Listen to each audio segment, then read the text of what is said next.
Story time. So I've got these friends and they're amazing. And one of them has a dad that does carpentry. And she told me he's looking for somebody to do some work for him and I need side work money. Like, I'm doing pretty rough right now. I just paid like $1,000 for my cat and a bunch of money for my dog and like a bunch of stuff. My cat got hit by a car. She's fine, but it still cost $1,000 to get her back to health. And I'm just really struggling. I haven't gotten to the point where I'm borrowing money from anybody, but I'm like, yeah, I owe my son more than what I'm doing right now. So, I'm like, yeah, put me on. And before I go to meet her dad, who I've met him before and everything was fine. He's cool. Seemed cool. She was like, hey, just so you know, my dad's a lot.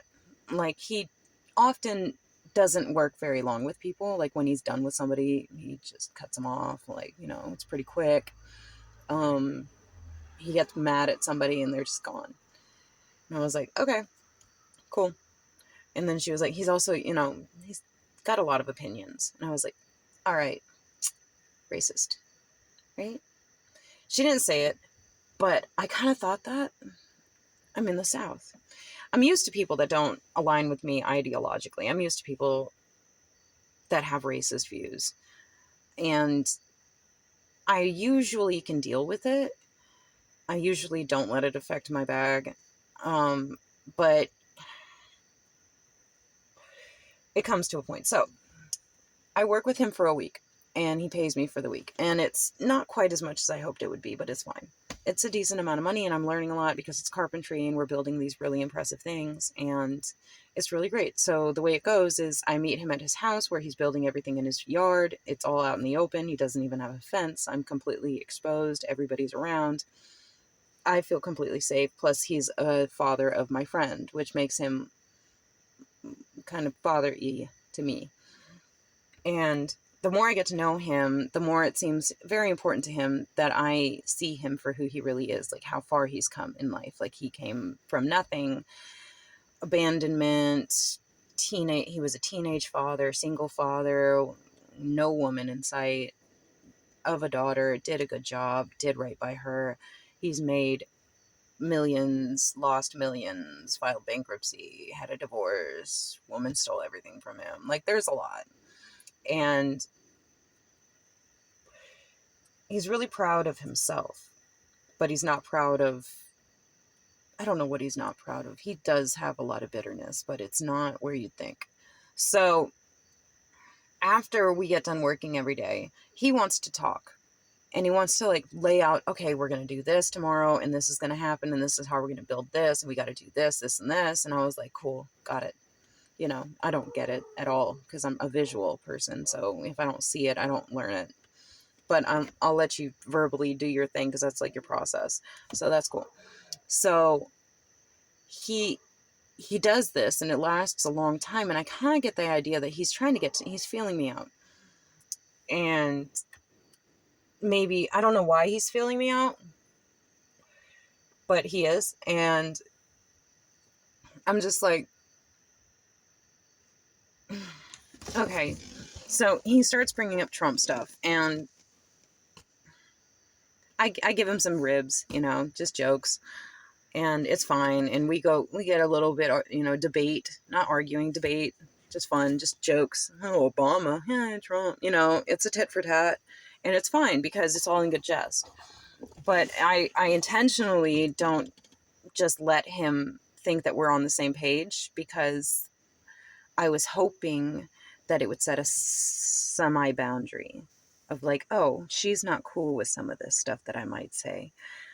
So he said the N-word about, yesterday. And I was like, yo, chill. And he didn't respond to it. And so I thought that was that. And then today I go out and I work and listen, I go to work at 5 a.m. I get off work at 4:30 and I go from there to come to my house, take care of my animals, get to his place at 5:30 at night, 6 o'clock at night, and work until 10, 11. something like that. And then we talk.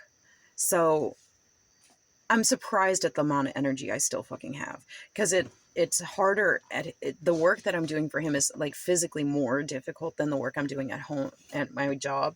So it's like, I'm impressed with myself. I'm riding this wave of energy. I'm waiting for the crash because the crash is coming. And I'm also getting the vibe that like he doesn't want me to leave. Like he's really enjoying talking to me, and I don't get it. I don't get why. But it's not a sexual thing. It's not a flirtatious thing. It's like he actually likes me as a person, which wasn't my intention. My intention is to make money. But if you like me, that's a bonus, because that means I'm more likely to continue making more money with you. And you'll trust me with more responsibilities. And there's a lot of money to be made here. Like, I'm only getting a fraction of it right now, but that's because I'm learning. And I don't mind the hard work. So today we almost completely finish a job. And he's like, what are you doing tonight? And I was like, yada, yada, blah. I'm going home doing mom stuff. And then he was like, well, you should come back out. We all have a cookout Saturday night. Everybody hangs out. And this company that you were talking about trying to get into, there's some people that work at that company that they might be able to I know they can get you in there. And I was like, oh, absolutely. I'll pause for the cause and put my exhaustion aside and come and hang out with some people. So I go there, and dude, I cannot get a containment on these fucking bangs of mine. So I go there, and he has me pull up to his house. He's already drinking. So he's like, you're going to drive. Here's my keys. And I was like,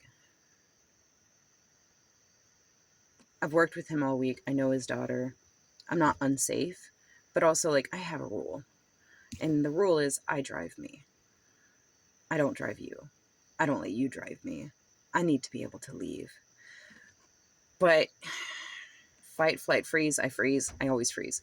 So I drive him to his parents' house. We sit and talk. His mom worked at the company that I'm trying to get into, or does still have contracts with that company. And so it's a fruitful conversation. It works really well. It goes really well. Everything's great. And then after that, I'm like, okay, so this was good. Time for me to go. And he's like, you want to go and see what these people are up to? And I was like, oh God, okay. And he's like, these people, you'll be amazed. All right, whatever. He's already drunk. Fine. I'm not super tired yet. Tomorrow's Sunday. We go, and in this people's house, the N-word's flying. His parents were not like that. His parents are not like him. I don't know where he came from. I don't know where his bitterness came from. He says it twice tonight. The people that we're visiting say it, the woman says it quite a few times. And every single time I stop smiling, I stop laughing, and I start looking at my phone. I just dissociate. I'm not in a position to stand up and say, hey, fuck all of you.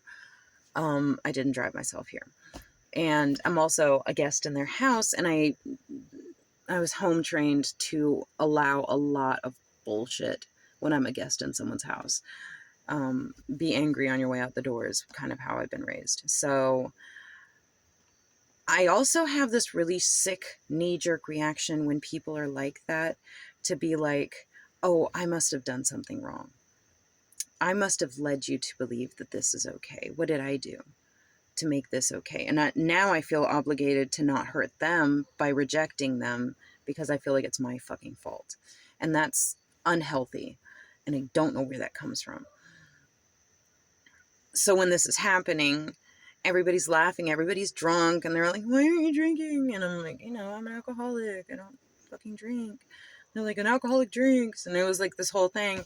And like every 5 or 10 minutes, like somebody will lean over and be like, are you okay? Like, you need anything? Are you okay? You want some grapes? Like stupid shit like that. And it becomes a joke where I'm like, I'm fine. You're making it weird. And they keep making it weird, and I keep, and they keep laughing at it because they're drunk, and it takes absolutely fucking nothing to make somebody laugh. Every story these like people tell, it's just worse and worse and worse. There's jokes, there's a lot of stuff. And I keep looking at him and just kind of like like giving him like the, and finally I get to the point where I'm like, this guy wants to conquer me. He's not going to leave until he thinks that's going to happen. So if I want to get the fuck out of here, I can either do one of two things. I can act like I'm falling asleep at the table, and I will be a vulnerable person then. Or I can just, and so that's what I do. I give him the like, look. And he's like, all right, time to go. And on the way out the door, everybody's talking about church in the morning. And then they're all talking about, like, he goes to a Pentecostal church. And I'm like, haha, spicy Baptist. And everybody laughs. And then this guy, boss guy, is like, I'm going to this church. You want to go to this church? And I'm like, I go to my church. And he was like, well, where is your church? And then he was like, what church is it? And I tell them, and nobody knows what church is. It's very small. And they're like, oh, do you know Mike? Do you know Mike? And I was like, is this like one of those magician things where you just say a random name and you hope somebody in the crowd jumps up and says, yeah, I know Mike? I'm like, I doubt I know Mike. I promise I probably don't. And they're like, why are you so sure you don't know him? And I was like, finally, I was like, fuck it. I'm the only white person at my church. I'm the only me there. If Mike's black, I might know Mike. If he's black, honestly, I probably know someone who knows him. But whatever. And so everybody, like, I get Knuckles. Like, one guy's like, oh, that's so cool. I'm like, yeah, I guess. And then he goes like, so I can come to your church. And I was like,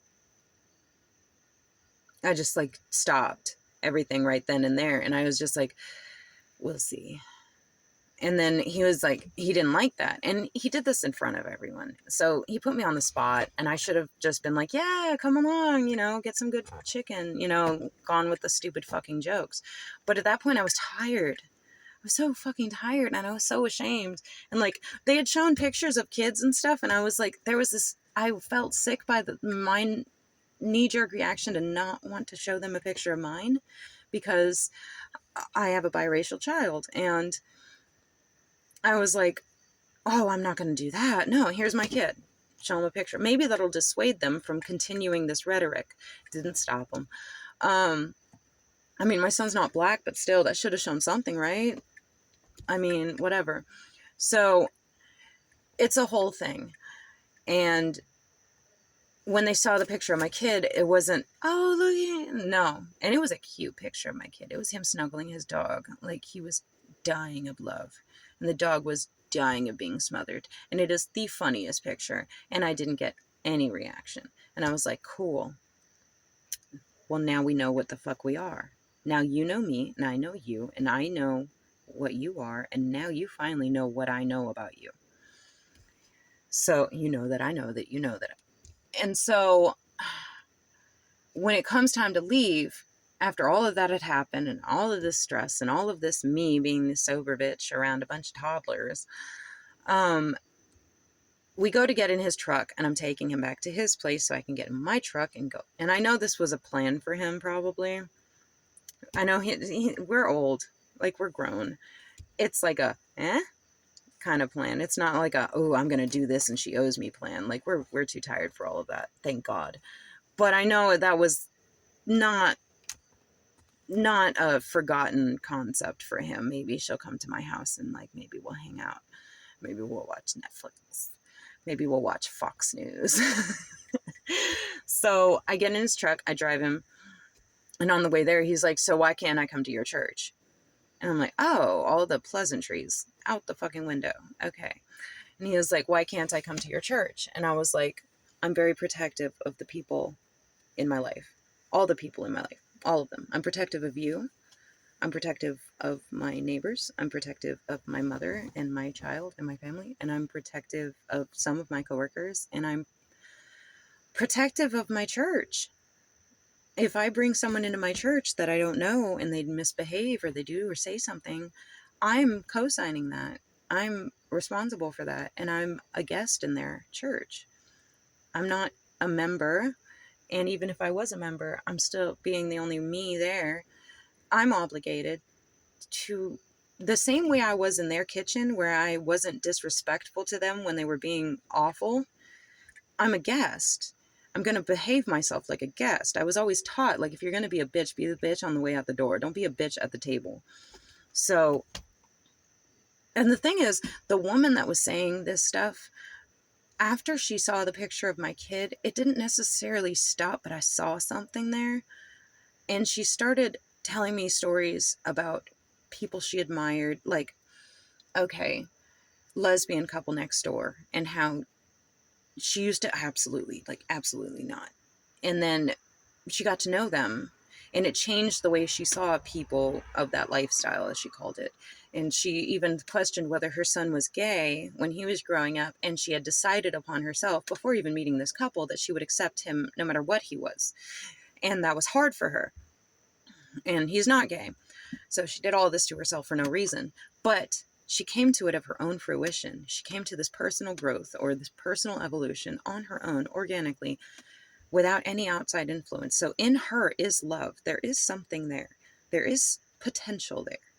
And so when she was saying all this other stuff, I kind of still gave her a little bit more grace, because I know she knows it's wrong, but I don't think she knows how wrong it is.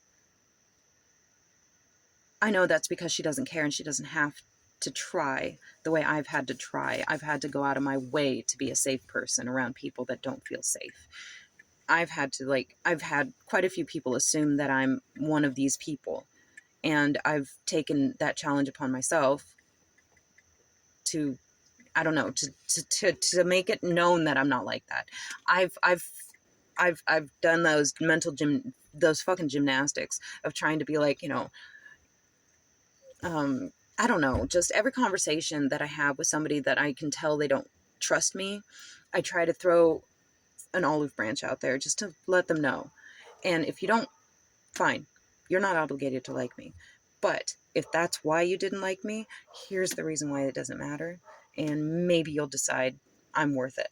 But if you still don't, that's still not your job. You don't owe me that. A guest everywhere in my life. I'm not entitled to anything.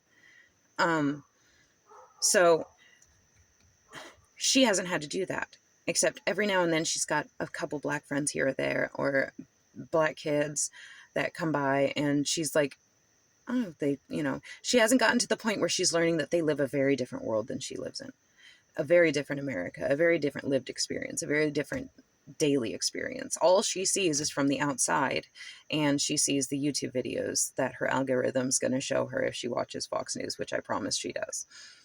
So, if all you see is one version of a person or a people group, it's not that outside of the wheelhouse to imagine that's how you're going to see them all. And maybe you won't give them a chance. And then if she's trying to give them a chance and she's starting to get out of that, I wholeheartedly support that. I'm not going to go invite her to my church either. I'm not going to go invite her to my house. I'm not going to intentionally hang out with her ever. But I'm also not going to shut her down. Him, I'll shut down. And that's what I did. So we're in the car, and, why won't you let me come to your church? What do I got to do to come to your church? And I finally was just like, I did a really quick, 4-second evaluation in my head about what do I stand to lose by just being straight with this? Nothing. Literally nothing. No amount of money is worth being co-signed by this. So I was like, you can stop saying the N-word. That's what you could do to come to my church. You could stop saying the N-word. I'd like it if you'd stop doing that. And he was like, he didn't really know how to take that. It was like immediate tantrum. Well, you're saying I'm not good enough. And that, I'm like, didn't say that. You're more than welcome. I just need you to stop doing that. And then I was like, every time I hear that word, I feel like somebody slugged me in the stomach. I feel like somebody physically punched me in the face. Every time I hear that word, I see the faces of the black people I love and cherish and will fight tooth and nail for. And I feel like I let them down. And I feel ashamed of myself for even being around that word and then going back to them and loving them. I feel like I don't deserve them. It makes me feel even worse than I already do walking into their church with all my caucasity, with all of my fucking meanness, with my Flower Ranger bullshit, with my fucking cornstarch crusader shit. Like, I feel like a colonizer when I go into their church. And so that's why I behave myself the way I behave. I'm very happy to see them, and they're happy to see me. And I know that that can always be taken away. And I don't feel like they owe me anything, not even a smile. And we have a very good understanding between me and these people in this church. And they are so kind to me. And I so don't deserve the grace that they give me because of how many people like this are out there. Why would they give me anything? It humbles me so fucking much that they are so nice to me. They feed me, they hug my kid, they pray over me, they pray over my son, they welcome him to participate in the church things, and they have done it without any hesitation other than looking at me with those big eyes. The second I walked in the church for the first time, they looked at me like, oh shit, what? New? That's a new thing. And then after that, full acceptance, full embracement. Absolutely felt more at home with them than any church I've ever been to, ever. And I'm not going to go and, oh, you also, you know how much work I had to do to get into that church? I had to have several deep conversations with my neighbor who invited me. Deep conversations where she felt me out. She felt me out heavy. She asked me a lot of questions, a lot of leading questions. And I could tell I passed her check, her vibe check. I could tell I passed her test when she invited me to her church. And I felt like that was a trophy of victory. That was something big. And I went to her church the next fucking day. And she wasn't there. She came like 40 minutes after I got there. So I had to walk in like a stranger and sit alone. And it was even harder because as I pulled in, all the people in the church, I could hear them outside and they weren't playing music. They were singing. And they were singing the songs that I've only ever heard in movies like Roots. It fucked me up. And I was like, oh, white guilt activated. I don't want to go in there. I'm going to go in there. It was hard. And this guy just wants me to go give that to him so he could, what, feel good about himself? And he hasn't done any of the work. He hasn't even tried to stop saying the word. And even when somebody says to stop saying that word, I've never, and that's what I told him. He was like, well, just because I said a word and they say it all the time, da da da da da, it's in every rap song, and da da da da da. And I was like, I've never said it. And I know so many rap songs. There was a time I knew all the rap songs. Now there's more rap songs and I can't keep up. But I've never said it. I don't even think it.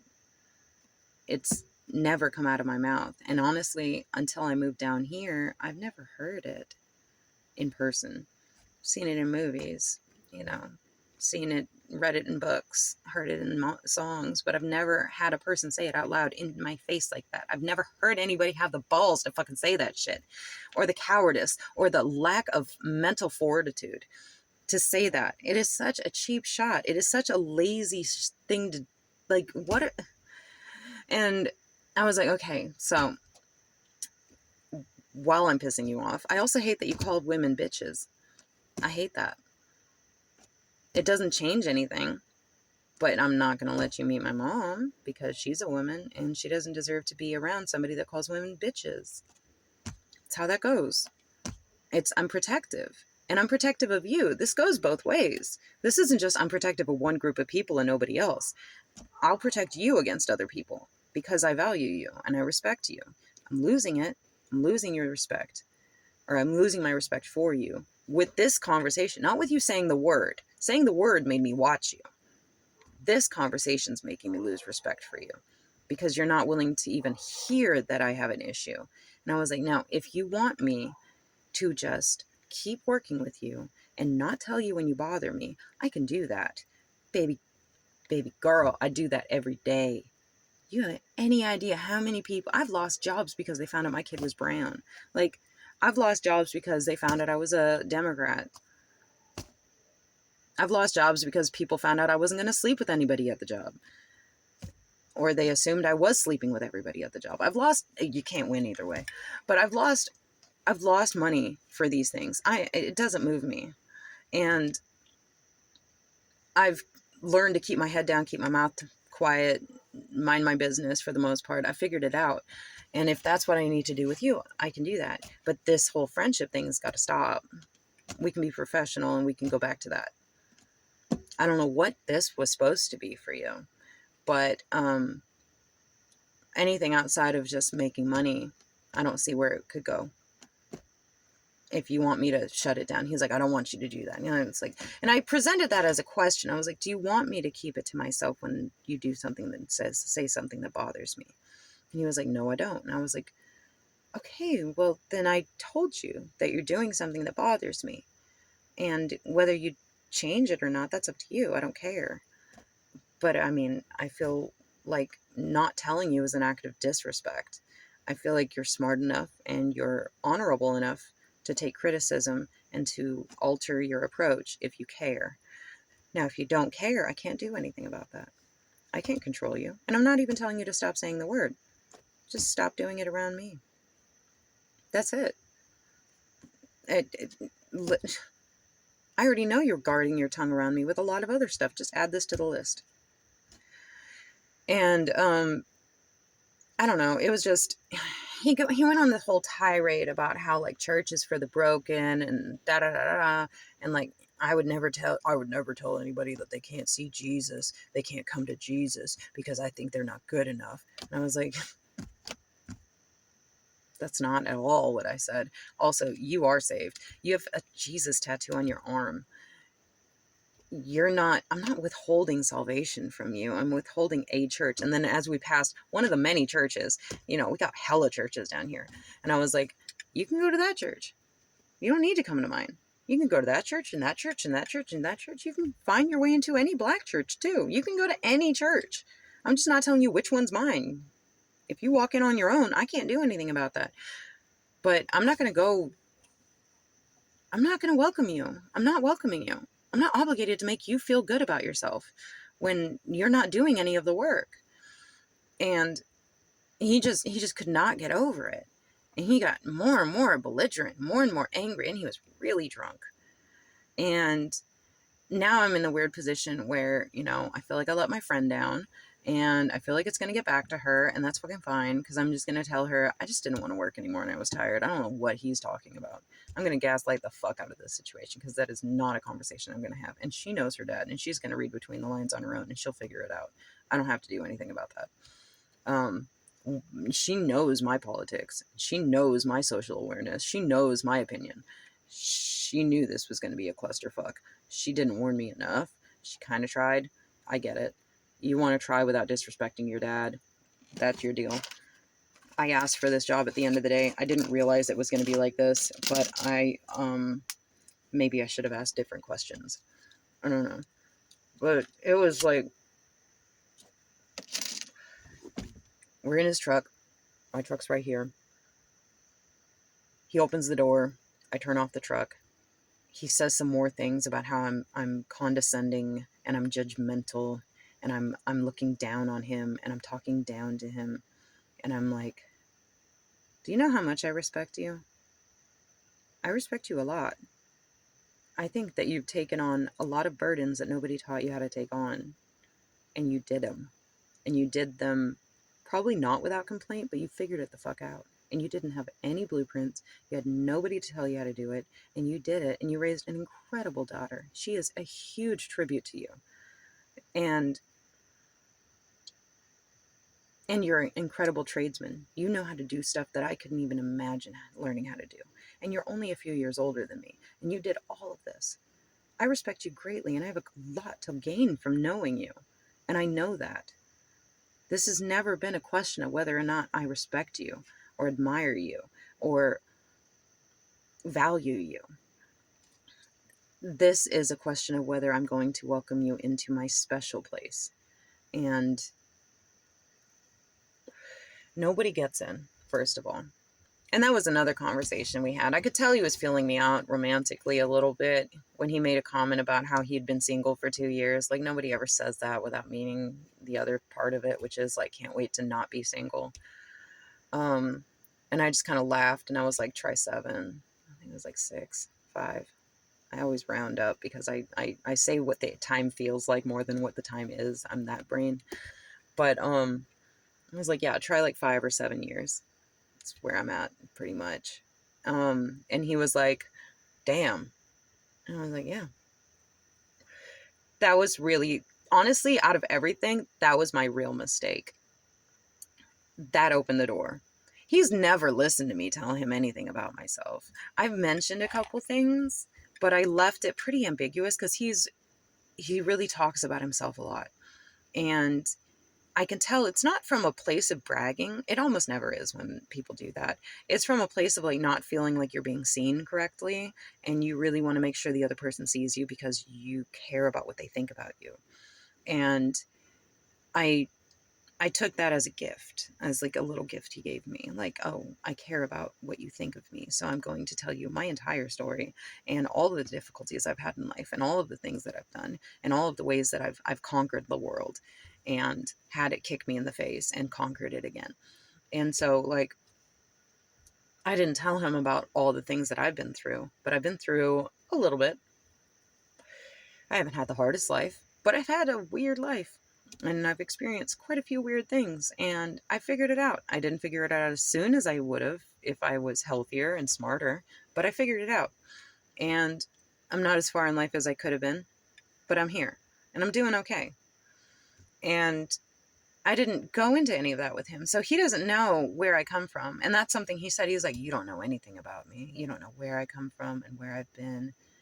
And I didn't say this, but I wanted to say, yes, I fucking do. You gave me your whole bibliography, dude.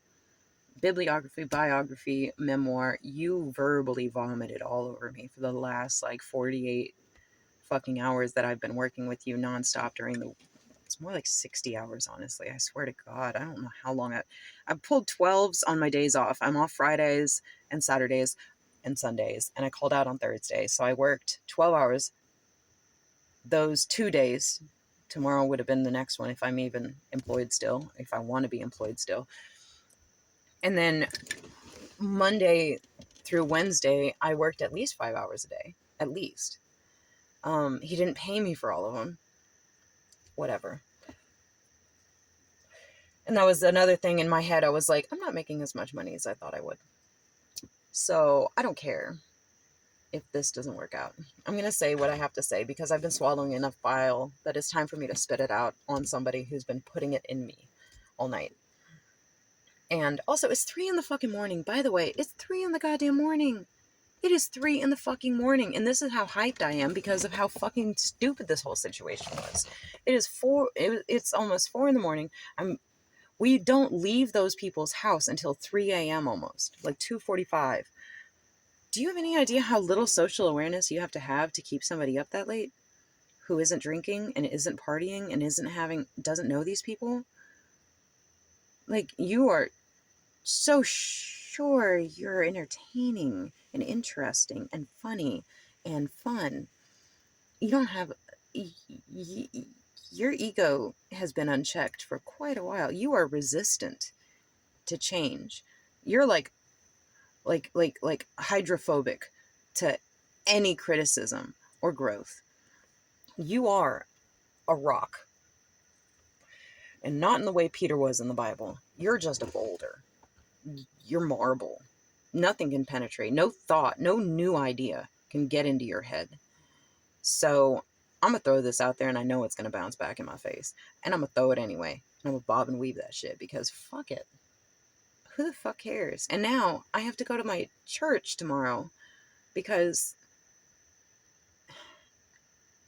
I don't feel like I deserve to. I feel like I did this. I feel like I co-signed some stuff that's so horrible. And I'm going to go to this church with these beautiful people and their beautiful music and their beautiful stupid faces.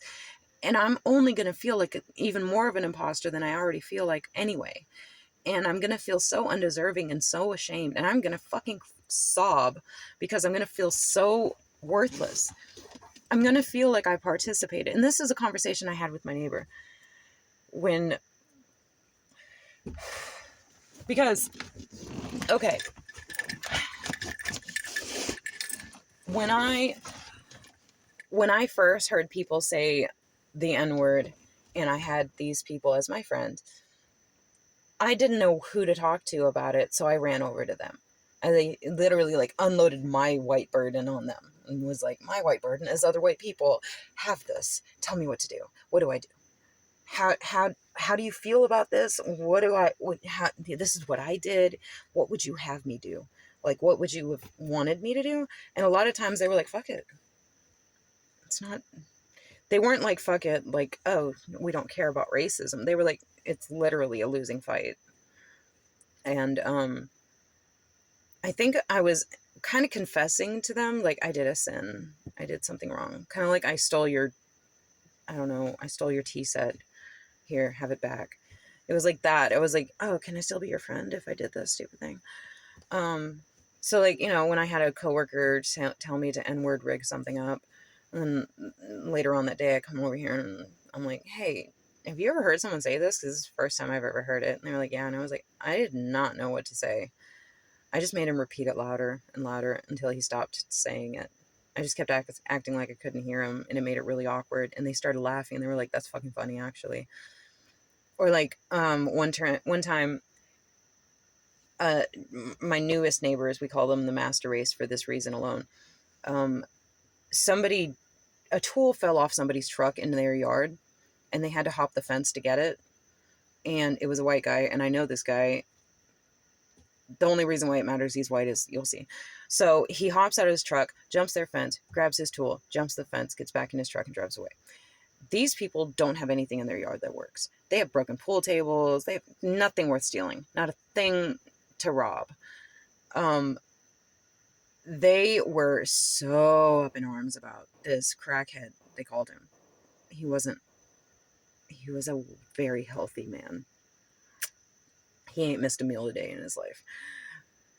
They were calling him a crackhead. They were saying these fucking crackheads jumping our fence, trying to steal from us. And it was so funny because it was like a couple weeks later I found out who it was, and I came running over to them and was like, dude, he was a white guy. Because they said, I want to put up a sign that says N-word, N-word, don't let the sun go down on your back while you're here. And I was like, and I'm in their living room, and this is the first couple weeks, and I'd brought them dishware, and I'd like tried, welcome to the neighborhood. And I always bring dishware because like nobody has time to find their dishes when they're packing and unpacking. So it's like my little like, hey, I get it. So I never got my dishware back because fuck. So they said that, and I'm in their living room, and I just like, I don't like that. I don't like that at all. And I know my neighbors next door don't like that. I'm leaving. And I walked out the door, and we didn't talk. And then they started coming around and asking for advice about their dogs. And I'm like, I don't know how to not help someone with their dog. Your dog deserves help. Your dog isn't racist. Their dog might be racist. Who the fuck knows? It's not the dog's fault. The dog's innocent. Yes, I'll tell you how to treat them. Yes, I'll tell you how to help them, help train them. I feel weird. So I came running over to my black friend's house, and I was like, what do I do? And they were like, and I was like, well, let me ask you this. If I talk to them and I act like their neighbor and we're neighborly, what do you feel about that? And they're like, we don't really have a problem with them. They are not going to say it to us. They're not going to say it around us. They're not going to do anything like that about us. If they try anything like that, we're going to fuck them up. Do what you want to do. And I was like, okay, let me ask you this in a different way. Can I be nice to them and still be your friend? And they're like, yeah. And I was like, okay. Because I really don't want to know what they're willing to do to somebody that doesn't like them if they're my next door neighbor and I'm out of my house all day. I don't need beef with people like that. And it ended up calming down. And actually, it's weird because both of them like each other now. Okay. So the master race and the black family like each other. And they talk all the time. And their dogs had sex with each other. And they had puppies. Oh, that was a whole different clusterfuck. Idiot sandwich I am. So, but anyway, so like I go to their house a lot and I talk to them about these things. And I've stopped doing it. For like the last 2 years, I've stopped going over their house and being like, oh, white woman in trouble. I don't know what to do. Because like I kind of was like, now I'll tell them funny stories if I see something really stupid. But I don't try to bring more bitterness and pain to them. I kind of feel like weird about it. And I feel like I've asked enough questions that I already know their answer to everything. But one of the conversations, the whole reason, God, I'm terrible at stories. The whole reason this came up was one day I was talking to her, and we weren't talking about anything specific, but we were talking about hypotheticals. And she was talking about how she knows her boss is a racist. And I was like, yeah, how do you deal with that? And she was like, you can't tell racist money when you look at it. And I was like, oh, okay.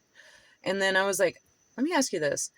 Um, Not like which do you prefer, but what do you think about these types of people? So like you've got the racists that are just loud and racist and they tell everybody and they got the flag on their car and all of that. And then you've got the ones that are quiet and they're in the house and they keep it there and they just secretly hate you. And they don't let anyone know that they hate you except for their own kind. And then you've got the ones that see it and are around it and they hate it and they love you and they don't do anything. And she told me something I thought was profound. And she was like, um, it's like it's like a loaded weapon. Like racism to me and my kids, it's a loaded weapon. And the person that knows it's loaded, I feel better about because I know it's loaded. If they're gonna hurt me, they're gonna hurt me. I can't really stop them. But at least I know they'll do it only when they want to. The person that hides it, now that's a concealed weapon, and I never know when it's coming. The racist with the flag, I know to avoid. And then the other ones, they don't know the gun's loaded. Either way, the gun is loaded, and me and my kids are in danger of being hurt by it in one way or another.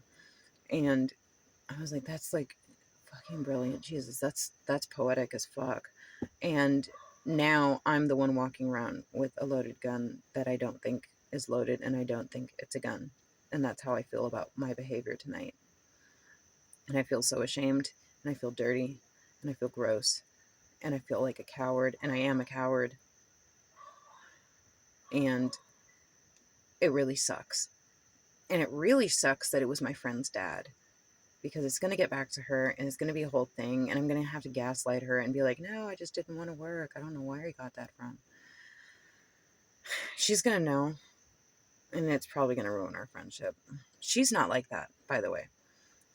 She's everybody that I interact with, her and my other two female friends and the outlying female friends that are in her group, outlying for me, they're all intertwined. None of them play this game. And in fact, they've checked each other on this shit, where they've gotten together and talked behind each other's backs and not really checked each other, but they're like, do you think she's racist? Because, like, I think I heard her say something. And, like, stuff like that. And then, like, one girl in the group will be like, well, I don't really date black guys. And then a few other women in the group will be texting and be like, why? What's wrong with black guys? And then they'll be like, actually, I don't really know. I just don't. And then I'd say, like, well, I can tell you why I don't anymore. And that's because down here, it's a different thing than what I'm used to. Up north, dating a black guy is dating a black guy. It's cultural. It's cultural differences. Down here, it's like a political stance. And almost every black person that's been attracted to me fetishizes my race and uses it, tries to use me to hurt his black women, like hurt his mom, hurt his sister, demean his exes, and like putting black women down by way of prancing me around like some trophy, and I'm not with that. So I've just started leaving black guys alone. It's not because they're worthless, it's just because if they're attracted to me, there's usually, in my personal experience, some strings attached that I'm not fighting that battle, and it's just not worth it to me. And I'm not going to get invited to the wrong cookout ever. So I'm not going to have a whole group of black women hate me. That's just not going to happen. And not for a man, ever. I'm never going to have any woman hate me over a man. That's not going to fucking happen. I've had that almost happen quite a few times. I work with men. I've had their wives come in. I've had them side-eye me. I make them bitches my best fucking friend. You're mine now. And you and I can both agree he's a problem. Have fun with that. And then we talk about him. And that's how it goes. And she'll be like, oh my gosh, I can't, did he even eat his fucking lunch today? That type of thing. Like, I made his dinner and he acted like a bitch about it last night. And I was like, he was wolfing it down. I don't know what his problem is. He's just being a bitch. Yeah, you're fine. So I'm not a man's man. I'm a girl's girl. Anyway, point being, yeah, if a man is using me to piss off any woman of any race, of any kind, for any reason, it's not going to work. If a man's using me to make his exes feel jealous, it's not going to fucking work. So that's my reason for backing off dating black guys. And also, it's not really changing anything because I don't date any guys. I don't go out with anyone. Every now and then I'll go on a date. And the last one was with an Egyptian, and that was all right. He had a lot of criticisms of Christianity, and I was with it until I mentioned some criticisms about Islam, and it was not received with the same self-awareness that I received my criticism on my religion. So I was like, oh, this is just, you're colonizing me, and I'm not conquerable. So I like my faith. I don't like my Christians. I think we're failing. I think we are exactly who Jesus would be flipping the tables on at this point. But I love my religion and I can explain it and I can explain why. And if you have questions about it, I can explain those and I can answer them. But if you don't want to hear it, we don't have to do that. I'm not here to save you. You know that my religion exists. If you want more, you can ask for it. I'm not going to battle with you. Anyway, that was a really stressful date. I haven't had a second date with anybody ever in the last, like, forever. So anyway, I don't know why I'm even talking about that, but that's the point. The women in our group, we check each other. We check each other. We're all pro LGBT community. We're pro persons of color. We're pro liberalism. It's insane that I found these people because I found them organically, and they're not all liberals, but they're socially liberal, if that makes sense. I'm sure they don't all agree that welfare should exist. I'm sure they don't all agree that Section 8 should exist. I'm sure they don't all agree that Obama was, like, super sexy. I'm sure some of them think a bunch of fucked up shit, but none of it is, there's a core value system that we have where we respect and admire people from different ethnicities and different backgrounds, and it all comes down to dogs. If people are good to dogs, we'll work with anybody. Even racists, honestly, I guess. But, they're typically not often good with dogs. Unrelated. So his daughter's in this group, and she's right there with us. She's not like this. And I think that's what she was trying to warn me about. She was like, hey, you're like us, and you're louder than us. And that's not going to work out for my dad. So I probably talked my way out of a job today. And I'm pretty okay with it. I was really, really looking forward to making this money and doing this. Like, this was going to be my next venture. And I probably talked my way out of a big company today. But I could get into that company. I don't need his help. It was going to be the first time anybody ever helped me get a job. And I was curious about how that might go. And I'll get that fucking job. Who the fuck needs help getting a job? It's literally like you just get I'm going to apply and apply and apply, and I'll get what I want. Or I won't, and it's not supposed to happen. But it won't happen on the bequest of a racist. And if that's what it takes, the price is too high. I'm going to go to church tomorrow, and I'm going to cry, and they're going to think I'm crying because I love Jesus, and I'm not. I'm going to be crying for my own self-pity and my misery and my disgust with myself and my failures as a human being. Damn. But I learned how to build stairs today, and that was a lot harder and more complicated than I thought it was. So, joke's on you, motherfuckers. All right, I don't know.